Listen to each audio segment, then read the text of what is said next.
প্রিয় মুক্তিকামী ছাত্র জনতা, আমরা দেখতে পাচ্ছি যে আমাদের এই অভ্যুত্থান এবং বিপ্লবের পরেই দেশে অরাজকতা নাশকতা করছে ফ্যাসিস্ট এবং তাদের দোসররা। আমরা দেখতে পাচ্ছি যে বিভিন্ন জায়গায় এখন গোলাগুলি চলছে, মন্দিরে হামলা হচ্ছে এবং নাশকতা ও লুটপাট করছে। আমরা মনে করি আমাদের যে ছাত্র নাগরিকদের অভ্যুত্থান তাকে নস্যাৎ করার জন্যই পরিকল্পিতভাবে এই ধরনের ঘটনা ঘটানো হচ্ছে। আমরা মুক্তিকামী ছাত্র জনতাকে সজাগ এবং সতর্ক থাকতে আহ্বান জানাচ্ছি এবং আমাদের যে অন্তর্বর্তীকালীন সরকার, আমরা সেই সরকারের যে প্রস্তাবনা 24 ঘন্টার সময় নিয়েছিলাম, জরুরি পরিস্থিতি মোতাবেক আমরা এখনই তার একটি রূপরেখা ঘোষণা করছি।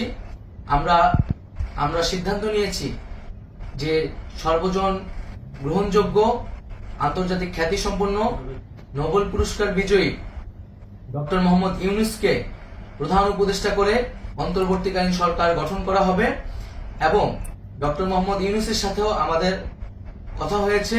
তিনি ছাত্র জনতার আহ্বানে বাংলাদেশকে রক্ষা করতে এই গুরুদায়িত্ব নিতে সম্মত হয়েছে।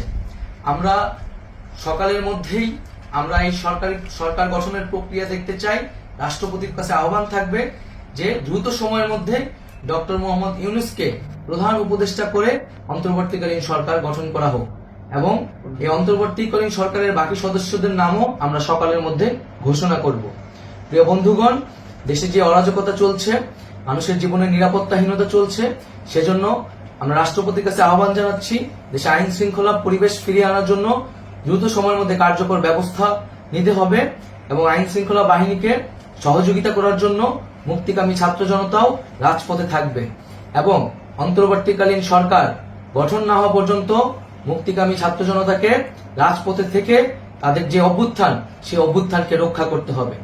প্রিয় বন্ধুগণ, আমরা রক্ত দিয়েছি, শহীদ হয়েছি।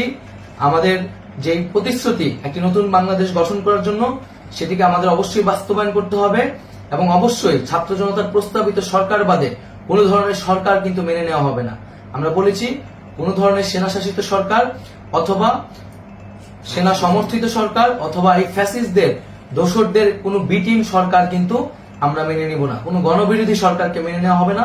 ছাত্র জনতার অভ্যুত্থানকারী যে প্রস্তাবিত সরকার, অন্তর্বর্তীকালীন সরকার, যেটা আমরা সিদ্ধান্ত উপনীত হয়েছি ডক্টর মোহাম্মদ ইউনূসকে প্রধান উপদেষ্টা করে এই সরকার গঠন করা হবে, সেই সরকারকেই বাস্তবায়ন করতে হবে অবিলম্বে।